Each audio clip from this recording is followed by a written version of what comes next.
L'univers de chacun se résume à la taille de ses connaissances.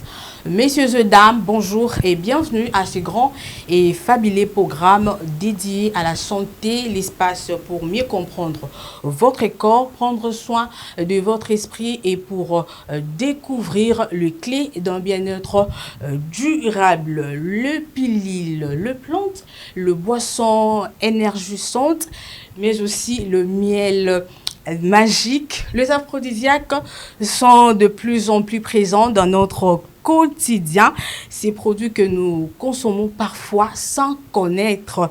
Mesdames et messieurs, on se pose la question et on s'en dit pourquoi pas, n'est-ce pas, aller consulter un médecin, pourquoi pas vous en parler, question de éclaircir, n'est-ce pas, l'opinion publique concernant ces produits aphrodisiaques, et toutes les réponses vous seront apportées par Dr Andy Mandundu. Il est médecin, clinicien et sexologue.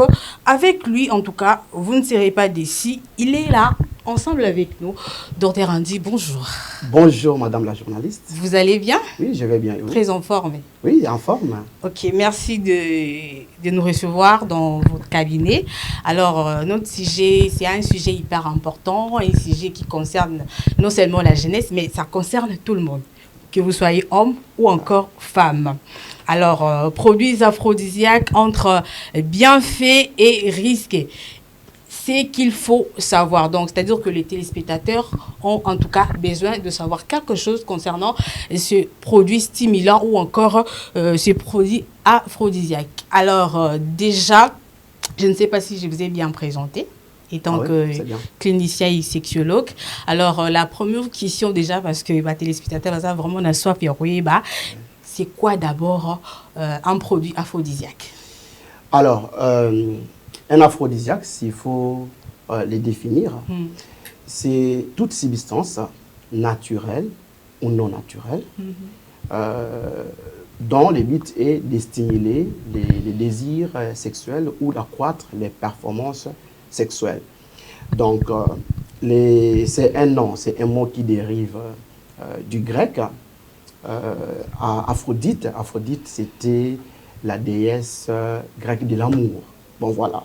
Donc, c'est de ces mots-là, Aphrodite, qu'on a les termes aphrodisiaques. Donc, je disais que c'est toute substance naturelle ou non destinée à stimuler les désirs sexuels, mais surtout chez les hommes. Alors, rapidement, les causes de ces aphrodisiaques. Bon, les causes. Oui. Les causes, plutôt peut-être les causes des problèmes de santé qui poussent les hommes à consommer les aphrodisiaques. Les produits aphrodisiaques, exactement. Bien sûr. Alors, ce qu'il faut savoir, c'est que en santé sexuelle, en médecine moderne, généralement, pour qu'un homme soit poussé à consommer un produit aphrodisiaque ou bien un aphrodisiaque, généralement, c'est parce qu'il présente un trouble lié à sa sexualité. Ce n'est pas anodin, ce n'est pas le fruit du hasard. Un homme peut, par exemple, constater qu'il a une baisse en rapport avec son régime sexuel, avec son endurance, sa performance. Il y a plusieurs facteurs, bien, il y a plusieurs troubles sexuels, mais ça arrive, par exemple, qu'un homme constate qu'il n'est plus performant au lit, hein, il n'a pas de bonnes érections, il a des érections molles, et par conséquent, il n'arrive pas à satisfaire une femme ou bien sa femme. Et il sera tenté de faire des recherches pour prendre un produit qui l'aiderait à accroître finalement la performance sexuelle ou bien sa virilité. Donc, ça c'est un exemple d'un trouble de la sexualité qui peut pousser un homme à trouver des solutions par lui-même, notamment en se procurant des aphrodisiaques, voire même dans la rue. C'est qui n'est pas recommandé. Ce qui n'est pas recommandé par la médecine. Ouais. Alors, déjà, il y a des téléspectateurs qui sont branchés en train de nous suivre. Il y a des questions qui nous viennent de partout. Oui. Alors, les téléspectateurs ou encore les gens qui sont branchés en ce net moment aimeraient savoir comment ces produits stimulants agissent dans notre corps? Alors, j'aimerais déjà d'emblée être précis.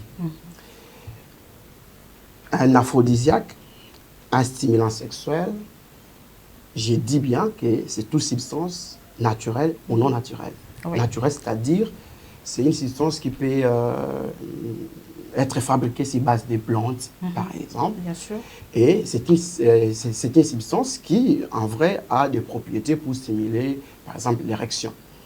Mais ça peut être une substance qui n'est pas naturelle, donc c'est un produit pharmaceutique qui a les mêmes vertus aussi de stimuler, par exemple, l'érection. Alors, comment est-ce que ce produit agisse dans l'organisme?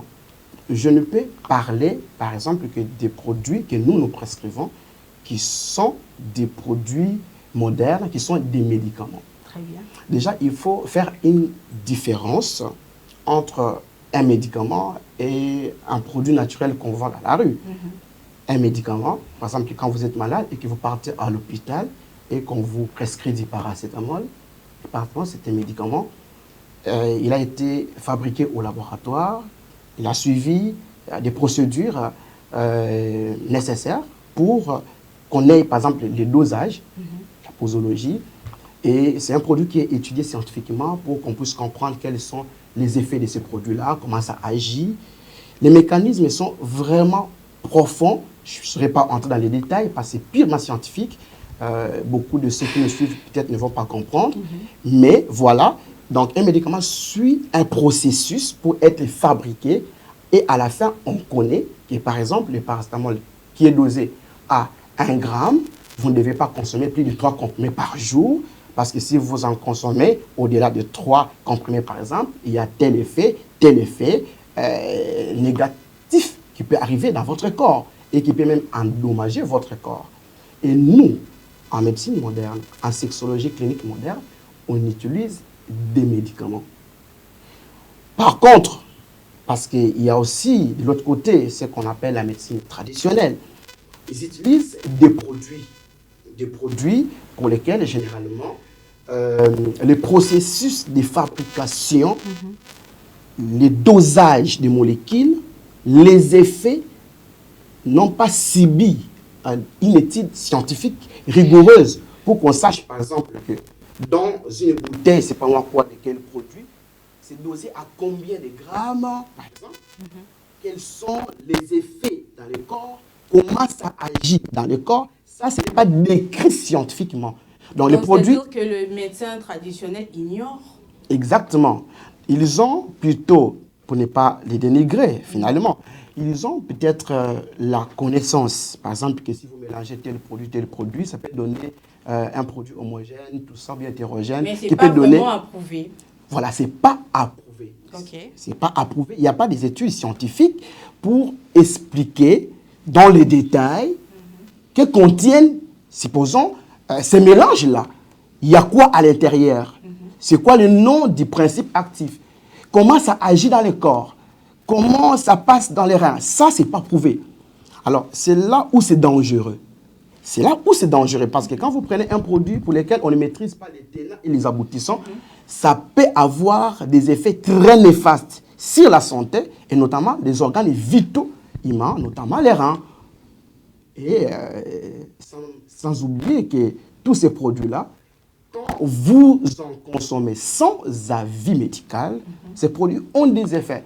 Et généralement, ça entraîne plus de mal que de bien. Exactement. Ok. Oui. Alors, aimants téléspectateurs, vous qui nous suivez de partout, sauf de nulle part, c'est bel et bien l'émission Priorité Santé avec Stella Bosombo. Aujourd'hui, nous sommes avec Dr Andy Mandundu, c'est ça? Ouais. Il est médecin et puis sexologue, il est spécialisé en sexologie. Donc, c'est avec lui que nous parlons sur des produits aphrodisiaques, le bienfait et, disons, entre le bienfait et les risques de ces produits. Alors, vous voulez, n'est-ce pas, participer? C'est très facile. Appelez-nous bel et bien au numéro affiché au bas de l'écran et pourquoi pas vous serez notre prochain invité. Alors, docteur Andy, nous sommes en train d'évoluer dans le cadre de cette émission. Alors, vous nous avez parlé par rapport à la différence entre le produit aphrodisiaque pharmaceutique et naturel. Alors, la question que j'aimerais vous poser, c'est d'abord comment connaître un fabuleux produit à un produit qui peut vous endurer à l'erreur ou un produit qui va vous détruire. Alors, ce que j'aimerais que nos téléspectateurs comprennent, qu'il doit savoir que le corps humain, c'est un tout. Et tous les organes du corps humain peuvent tomber malades, madame. Ok. Voilà. Donc, les yeux peuvent tomber malades. Si vous avez un problème avec vos yeux, vous irez voir nos confrères des ophtalmologues. Très bien. La peau peut avoir un problème. Vous irez voir nos confrères des dermatologues. Chaque organe du corps humain peut tomber malade. On parle d'un sujet en rapport avec la sexualité. Oui. J'aimerais vous rappeler que le sexe a longtemps été considéré comme étant tabou dans nos sociétés. Surtout les sociétés africaines et aussi avec la religion. Au foyer, les parents ne parlent pas sexe à leurs enfants. Généralement, les enfants à l'adolescence, à la puberté, ils découvrent des choses par eux-mêmes. L'éducation diffuse, des fois même de la rue, à l'école, à l'université. Et généralement, certaines personnes peuvent tomber dans certaines pratiques. Pourquoi? Parce qu'ils n'ont pas été enseignés, ils n'ont pas été sensibilisés, ils n'ont pas été préparés. Quand vous avez un problème avec votre sexualité, ça arrive. Ça arrive qu'un homme, par exemple, parce que les aphrodisiaques sont plus consommés par les hommes, bien sûr. Un homme, par exemple, ça arrive à n'importe quel âge, voire même dans l'adolescence, qu'un jeune homme puisse avoir des problèmes avec sa sexualité. Il constate, par exemple, que son sexe ne se développe pas correctement. Il peut avoir des inquiétudes, par exemple. Il peut aussi se rendre compte qu'il a eu ses premiers rapports sexuels, mais que ça ne se passe pas bien. À ce moment-là, la personne doit savoir que ces problèmes-là, on les soigne en médecine moderne. Et que vous devez consulter un médecin pour ça. Ça se soigne. Le problème, c'est que les gens ne veulent pas consulter. Laissez-moi évoluer. Très bien. Les gens ne veulent pas consulter. Peut-être parce qu'ils n'ont pas l'information. Peut-être le moyen aussi. Les moyens aussi. On va y arriver. Mais c'est peut-être parce qu'ils n'ont pas l'information. Parce que si les gens avaient l'information que les troubles de la sexualité peuvent être soignés correctement en médecine moderne, je pense qu'on éviterait certains abus qu'on rencontre aujourd'hui. Alors, généralement, soit par manque d'information ou par manque de connaissances, quelqu'un peut se dire, bon d'accord, je constate que ça ne va pas avec ma sexualité, alors je vais essayer de me trouver des solutions par moi-même. Des fois, on pose des questions à des amis, on pose des questions à des voisins, et voilà, on vous dit, bon d'accord, il faut aller quelque part, là, on vend un truc, là, si tu prends ça, ça va bien se passer. C'est efficace. C'est efficace. Alors, maintenant, les cercles vicieux, c'est quoi dans ces problèmes-là? Quand vous ne consultez pas un médecin, vous allez au coin de la rue, vous achetez un produit, on vous dit, si vous prenez ces vins, cette bouteille, ces herbes, je ne sais pas, il faut mettre ça à tel endroit, vous aurez de la force sexuelle, de la virilité, de l'endurance.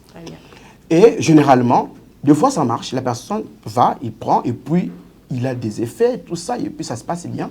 Pour lui, il est en train de faire des exploits. Il est en train de prouver à sa partenaire qu'il est fort.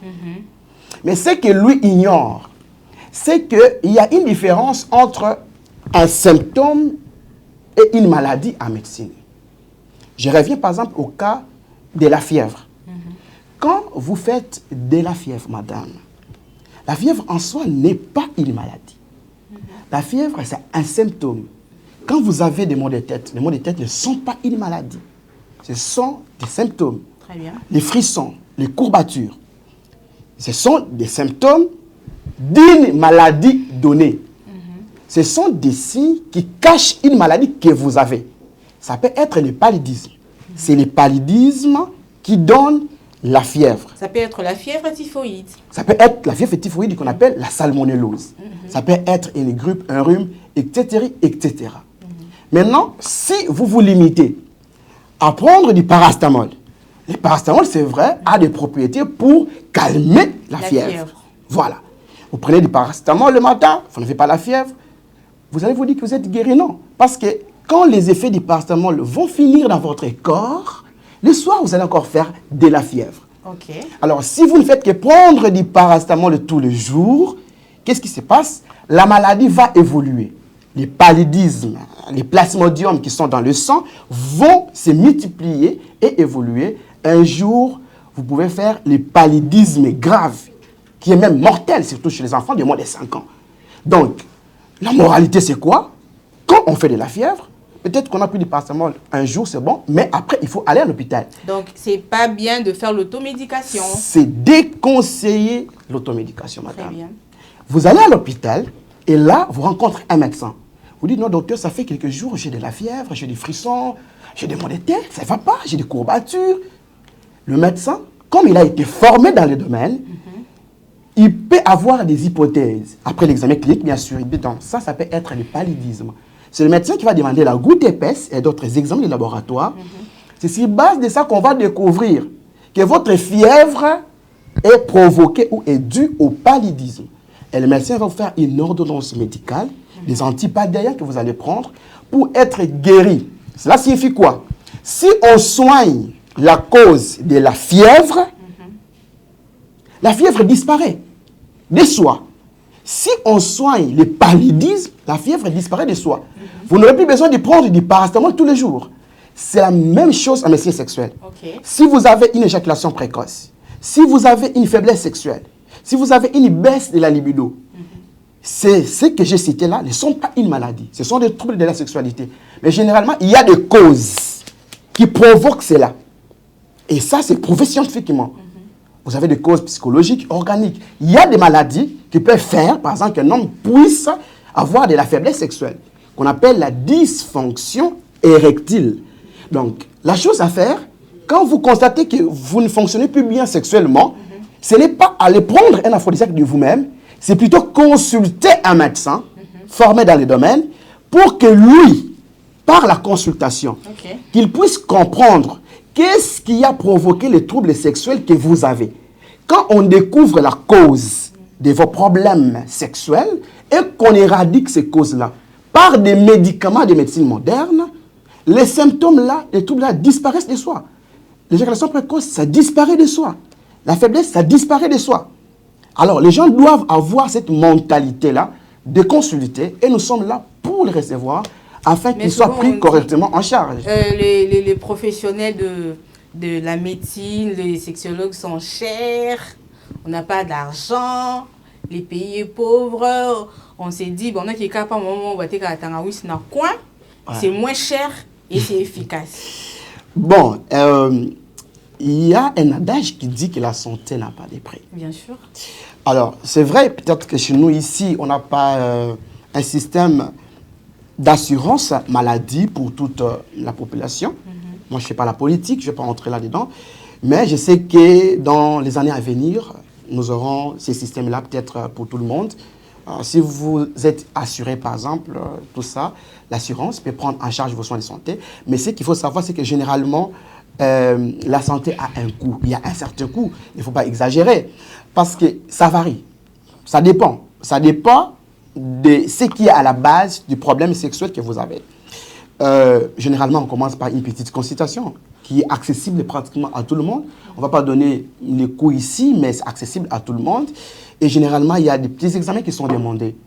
Alors, des fois, là où ça pose problème pour certaines personnes, c'est peut-être pour les produits. Parce que les produits qu'on prescrit, j'ai bien dit, que ce sont des produits de médecine moderne. Ce sont des produits qui sont trouvables en pharmacie. Oui, ces produits sont trouvables en pharmacie. Pas peut-être dans n'importe quelle pharmacie, mais au moins, si vous les cherchez dans des pharmacies, même ici à Kinshasa, au centre-ville, ces produits-là sont trouvables en pharmacie. Mais ces produits-là ne sont pas fabriqués par nous, les sexologues, par les médecins. Ces produits viennent de l'Europe, d'autres firmes pharmaceutiques. Donc, maintenant, le coût de la production, peut-être de certains produits qu'on utilise en médecine sexuelle, est élevé, ce qui fait que, des fois, les patients, quand ils doivent prendre le produit, ils sont un peu limités. Mais il y a toujours des alternatives. Nous sommes médecins, on sait comment manager pour aider un patient à recevoir une thérapie, un traitement, pour que finalement, qu'il puisse retrouver la confiance en lui, madame. Écoutez, on parle des troubles de la sexualité. J'en profite pour peut-être lancer une sonnette d'alarme. Aujourd'hui, les troubles de la sexualité sont considérés comme un sérieux problème de santé publique. Bien sûr. Oui, quand on parle d'un problème de santé publique, madame, c'est un problème qui touche un grand nombre d'individus. Okay. Les récentes études ont prouvé que près de 70% des hommes ont des problèmes liés à la sexualité. Et laissez-moi vous dire que près de 90% des taux de divorce ont pour sous-bassement cause un problème de la sexualité qui n'a pas été bien géré au foyer et puis qui a bardé, et puis finalement, les gens se sont séparés. Okay. Donc, c'est sérieux, c'est un problème de société, une sexualité qui n'est pas encadrée, une sexualité qui n'est pas bien gérée, peut entraîner beaucoup de conséquences, pas seulement du point de vue familial, mais voire même du point de vue universel de la société. Donc c'est important de comprendre, c'est important de briser les tabous, de dire que oui, j'ai un problème de la sexualité, je ne cache pas ces problèmes. Il y a souvent un terme, un adage qu'on aime utiliser en sexologie, quand on est en formation, on dit, quand vous avez un trouble de la sexualité qui dure déjà 3 mois, on ne les garde pas seuls, on consulte ou on téléconsulte. C'est possible au XXIe siècle de rencontrer un médecin pour que vous puissiez prendre en charge par rapport à votre problème de la sexualité. Il faut éviter l'abus, ou bien la prise de façon abusive des stimulants sexuels parce que cela entraîne beaucoup plus de mal que de bien. C'est pourquoi je voulais vous demander le fait de prendre ou encore le fait de consommer, encore d'utiliser beaucoup plus de produits aphrodisiaques, est-ce qu'il y a de risques? Bah oui, il y a des risques. En dehors de la dépendance psychologique. Oui. Bon, il y a des risques. Je vais peut-être essayer de détailler certains risques, voulais-je dire. Et de là, vous aurez peut-être la bonne réponse, bien la meilleure compréhension. Parlons un peu de la dépendance, parce que vous l'avez soulevé, madame la journaliste. Ce que vous devez savoir, le cerveau humain fonctionne comme un disque dur d'un ordinateur. Le corps humain, c'est comme un ordinateur. Vous avez le cerveau qui enregistre certaines stimulations, certains effets que nous procurent certaines substances que nous consommons. Il y a ce qu'on appelle par exemple les addictions. L'alcool, la drogue par exemple. Aujourd'hui, vous pouvez commencer par un verre de bière. Ça vous donne une petite euphorie, madame. Mais demain, vous prenez un verre, ça ne fait plus rien. Vous aurez envie d'en prendre 2.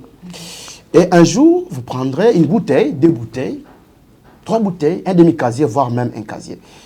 Quand on augmente petit à petit la dose d'une substance pour bénéficier d'un certain effet du point de vue cérébral, ça s'appelle l'accoutumance. Mais à un certain moment, vous développez de la dépendance. La dépendance, c'est quand vous ne pouvez plus vivre sans prendre ces produits. Et c'est ce qui arrive avec des personnes qu'on appelle des personnes alcooliques ou des personnes droguées. Tu ne peux pas dormir sans boire. Tu ne peux pas dormir sans prendre ta dose de la drogue. Une journée sans, tu ne peux pas, consommer la bière. C'est impossible. Okay. C'est ce qu'on appelle par dépendance. Pourquoi? Votre corps a développé des hormones de dépendance. Vous avez habitué votre cerveau à quelque chose qui n'est pas réel, qui n'est pas normal. En temps normal, vous pouvez dormir, vivre sans boire. Mais si vous devez boire pour vivre, c'est qu'il y a un problème qui ne va pas. C'est la même chose avec les aphrodisiaques. C'est la même chose avec les stimulants sexuels. Qu'est-ce qui se passe? En temps normal, vous devriez avoir, par exemple, vous, un homme, une bonne érection. Sans pourtant prendre un stimulant. Vous devriez avoir une bonne érection quand vous êtes en présence de votre épouse, de votre partenaire. Vous devriez avoir une bonne érection. Et pour avoir une bonne érection, c'est tout un processus. C'est un mécanisme qui part du cerveau. L'information, c'est vrai, quitte de l'extérieur, parce que des fois, il y a des simulations extérieures par les yeux. Vous voyez le corps de votre épouse, des parties sensibles, par exemple, de votre femme. L'information est analysée au niveau du cerveau afin qu'il y ait une réponse au niveau du pénis de l'homme pour avoir cet engorgement du sang au niveau des artères caverneuses afin qu'il y ait l'érection. Donc, le cerveau a un rôle pour qu'un homme puisse avoir l'érection. Sans les aphrodisiaques. Sans les aphrodisiaques. Très bien. Maintenant, vous avez un trouble de la sexualité, peut-être c'était dû au stress au travail. Au lieu de consulter, vous prenez un stimulant. Et ce jour-là, vous croyez que vous êtes expert, en fait. Hein, vous allez même vous taper la poitrine. Waouh! En tout cas, aujourd'hui, elle en a eu pour son compte. Hein. OK. Mais vous vous trompez, messieurs. Vous vous trompez parce que ce que vous êtes en train de faire là, ça va vous rattraper un jour. Ce qui se passe, vous avez pris, supposons, une bouteille d'un produit, je ne vais pas mentionner ici, vous avez des effets stimulants très intenses et vous étiez très fort, 1 heure du temps, sur l'enfant d'autrui, la fille d'autrui. C'est bien. Mais le cerveau a enregistré cette information-là. L'érection que vous avez eue n'est pas une érection naturelle. Okay. C'est une érection sous l'emprise de médicaments. Temporaire. Temporaire. Voilà. Ce qui se passe, la prochaine fois, le cerveau aura envie, besoin normalement encore d'un peu de stimulant pour finalement donner de l'érection à votre pénis. Donc automatiquement, vous êtes malade. Vous devenez malade. Par conséquent, on aura tendance à vouloir en prendre un peu plus et vous allez développer de l'accoutumance. À un moment donné, ça sera de la dépendance. Okay. C'est-à-dire, vous ne pouvez jamais, vous ne pouvez pas avoir une bonne érection sans prendre des aphrodisiaques. Et c'est là où maintenant certaines personnes constatent qu'ils sont maintenant vraiment sur un très mauvais terrain et des fois ils viennent en consultation, des fois ça devient trop tard. Okay. Pourquoi? Parce que le cerveau, lui, sait, pour que je puisse donner de l'érection au pénis de cet homme, il faut un peu du vin, il faut un peu de ces histoires-là. Maintenant, quand il n'y en a pas, c'est un problème. Supposons que vous êtes marié. Vous n'allez pas commencer à prendre des produits à chaque moment avec votre épouse. Parce que la nuit, votre épouse, elle a droit, tout ça, il y a des devoirs conjugaux. Vous devez la satisfaire. Vous n'allez pas courir dans la rue pour aller acheter. Par conséquent, cette nuit-là, comme tu n'as rien pris, tu ne vas pas bien faire les choses. Okay. C'est ce qui entraîne un terme, hein, voilà, un aspect qu'on appelle en médecine sexuelle, l'insatisfaction sexuelle du couple. Okay. Vous n'arrivez pas à satisfaire votre femme. Et la femme va remarquer. Si elle est gentille, elle peut dire, mais chérie, je ne comprends pas ces derniers temps, mais apparemment, ça ne va pas. Si elle est assez instruite, ça dépend, mais ou bien si elle a l'information, elle peut même... C'est aussi la cause de certaines infidélités dans le mariage. Ben oui, madame la journaliste. On ne fait pas l'apologie de l'adultère ou de l'infidélité. Okay. Mais dans ce domaine, il y a ce qu'on appelle secret professionnel, des choses que je ne peux pas parler sur le plateau d'une télévision. Mais il y a beaucoup de réalités. Je vous ai dit déjà que l'insatisfaction sexuelle dans un couple est la principale cause des divorces dans le monde. Donc, si les gens divorcent, dans la plupart des cas, c'est parce qu'il y avait un problème lié à la sexualité qui n'a pas été bien géré. Certains divorces peuvent être prévenus si les patients ayant des troubles sexuels étaient soignés. On pouvait prévenir cela. Très bien. Si vous avez des questions, aimables téléspectateurs, très simple, écrivez-nous à partir de le numéro qui est affiché bel et bien au bas de vos écrans. Alors, nous chutons déjà, nous arrivons pratiquement vers la fin de cette émission. Alors, docteur Andy, par rapport à âge, concernant l'âge, quels sont en fait, disons, entre le jeune et le vieux, en fait, quelles sont des personnes qui consomment beaucoup plus les aphrodisiaques? Bon, il n'y a pas encore, par exemple, dans notre pays, il n'y a pas encore de véritables études sur la prévalence de la consommation des aphrodisiaques chez le jeune. Bon, à moins que je ne puisse pas être informé, mais à ma connaissance, je n'ai pas encore lu un article qui en parle. Ça pourra faire un bon sujet hein, pour les scientifiques, les pharmaciens, des gens qui font l'enquête, tout ça. Une étude en rapport avec la prévalence de la consommation des aphrodisiaques selon la tranche d'âge. Mais je vais épingler un aspect en rapport avec la pratique de la médecine, hein, voilà, que nous exerçons tous les jours ici au cabinet. Nous constatons de plus en plus de patients jeunes dans nos consultations. Ouais, ça, c'est une évidence. Il y a un peu plus actuellement de jeunes, la tranche de 17 ans à 25 ans, qui consultent pour des troubles liés à la sexualité. Alors, maintenant, j'aimerais épingler aussi un phénomène. Peut-être qu'un jour, on pourra en parler au cours d'une émission, en rapport avec la santé, bien sûr. C'est que la pornographie, la masturbation, c'est un phénomène de société. C'est une pratique qu'on retrouve un peu plus chez le jeune. C'est vrai que tous les hommes sont concernés, à toutes les tranches d'âge. Mais avec la modernité, un jeune de 14 ans, un adolescent qui a déjà un téléphone Android, il a l'accès à l'Internet. Il a l'accès à l'Internet. Donc facilement, il peut tomber sur des mauvais films, des images un peu pas trop correctes, des nudités. Donc c'est-à-dire qu'il y a aussi des conséquences. On en parlera un jour peut-être. Non, mais ça sera une très bonne chose. C'est très important d'en parler, de tirer la sonnette d'alarme pour attirer, sensibiliser la population. Un jeune à l'adolescence, il a 14 ans, il a 15 ans. Il n'a jamais eu d'expérience en rapport avec la sexualité. Il tombe sur un film excitant. Des films X, par exemple. Il regarde dans son téléphone la nudité, par exemple, d'une femme. Comme c'est un être humain normal, et Dieu l'a créé comme ça, physiquement, son corps doit fonctionner, le corps est excité quand vous voyez la nudité d'une femme. Ces jeunes garçons-là, qui a 14 ans, va avoir une érection. Mais comme il est dans sa chambre, dans sa douche, il n'y a pas de femme là-bas, il ne va pas faire des choses avec un arbre, il aura tendance à vouloir se masturber. Et en se masturbant, il va éjaculer, ça lui procure un certain plaisir. Le cerveau retient cette information. Il aura tendance à regarder ce type d'images pour ressentir la même chose. Mais ce que lui ne sait pas, à son jeune âge, c'est que les images qu'il regarde ne sont pas des images vraies. Ce n'est pas réel. Les films X ne sont pas réels. Ce sont des mises en scène. Il y a beaucoup de mises en scène. Suivez des anciens acteurs, actrices de films X sur YouTube, vous verrez. Il y a beaucoup d'émissions par rapport à ça. Ça reste un film. Ça reste un film. On ne dit pas télé-réalité. Ça reste un film. Très bien. Voilà. Donc, tout ce qu'on voit là-bas n'est pas réel.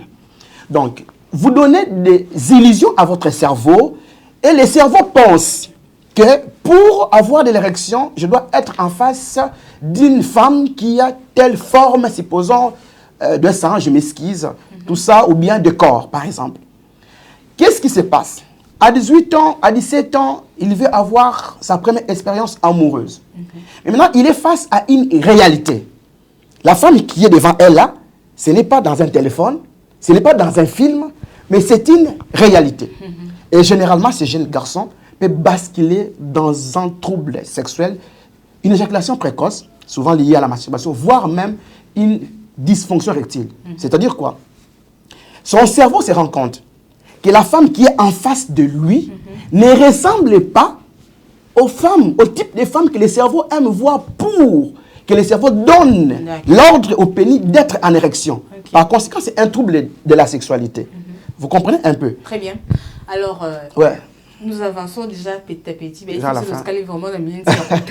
on en parlera plus tard. C'est pas ma faute, c'est la télévision est Zangonga. D'accord. Alors, peut-être une question, est-ce que l'alimentation peut aussi jouer un rôle par rapport à la bonne érection? Oui, l'alimentation équilibrée. Non, écoutez, là, je vais recommander à tous les hommes, et surtout à nos épouses, à nos mamans, de nous préparer des aliments naturels, ce qu'on appelle l'alimentation bio. Bon, malheureusement, les aliments bio, peut-être, ne sont pas accessibles pour un grand nombre de personnes, mais je pense que c'est possible de manger naturel. c'est possible de manger du pondou, du fait de manioc, c'est possible de manger des chenilles. Il y a quelqu'un qui m'a parlé de la fruits. courge et puis dongo. C'est bien. Il faut faire l'usage des fruits tous les jours après les repas. Okay. Oui, nous avons une variété de beaucoup de fruits chez nos pays. Nous sommes un pays potentiellement riche, il y a beaucoup d'arbres fruitiers. Il y a les gingembre également. Ben oui, c'est bien aussi pour l'alimentation, c'est pas mauvais, les épices. Mais les fruits, notamment la pomme, la pastèque, c'est très bon, les oranges, il faut toujours en consommer. Et ça contribue pour maintenir une bonne virilité chez un homme. Ok, très bien. Nous sommes pratiquement arrivés à la fin. Mesdames et messieurs, d'un qui vous a ébélé à là, dans le cadre de l'émission Oyo, en tout cas, nous avons toujours beaucoup de et ça a plaisir. Et bah, question d'abino, il y a réponse à travers nos professionnels et la santé. Alors, docteur Andy Tozo Kabona, déjà une dernière question par rapport à la prise en charge. Alors, quelqu'un qui est malade, alors mon érection et ça la malolengue et singélité, ça vraiment d'indépendance et bah produit aphrodisiaque qui s'est dit non et il vient vous consulter. Comment ça se passe la prise en charge? Bon, ceux qui n'ont pas répondre à la question pour permettre que les belé c'est que ceux qui ont un problème lié à la sexualité et j'aimerais aussi signaler que en santé sexuelle on ne prend pas qu'en charge que les hommes. Même les femmes. Les femmes aussi. Ouais, les femmes aussi sont concernées, ce n'est pas seulement les hommes. Donc, aux alamoisi, aux alamobali, aux ali un problème lié à la sexualité. Ndakisa et pas yabasi, ils allaient au yobabenaka frigidité. L'absence de plaisir, de l'orgasme. Il y a plaisir, tu bien en orgasmie. Tu baisses la libido. Ça ranango, basi mususu. C'est-à-dire la douleur pendant les rapports sexuels, infection sexuellement transmissible, tout ça en charge. Donc, au fond, on a côté au cookie, koya na cabinet pour que tu puisses consulter yo. Mingi mibali de bayaka pour être plus concerné dans les troubles. Ils ont le problème, il y a éjaculation précoce, ils ont le problème, il y a baisse, il y a désir, ils ont le problème, il y a érection, voire même problème, il y a infertilité, nakati, il y a libala, pour que contacter biso, pour qu'il y a nakata cabinet pour qu'on soit en charge. Mingi tu as malade, tu as une consultation. Bah ça là yo fiche na yo, ndé à partir na yango okokota na bureau na ngai, docteur, pour que tu solo là ensemble.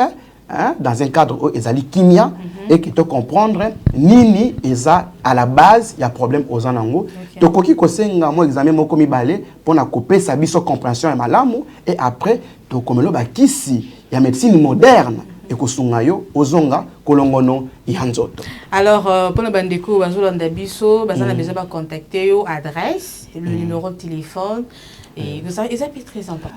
Alors biso Tozali cabinet médical Beraka, Tozali na limité 6e rue résidentielle, Mousikate ya Petit Boulevard.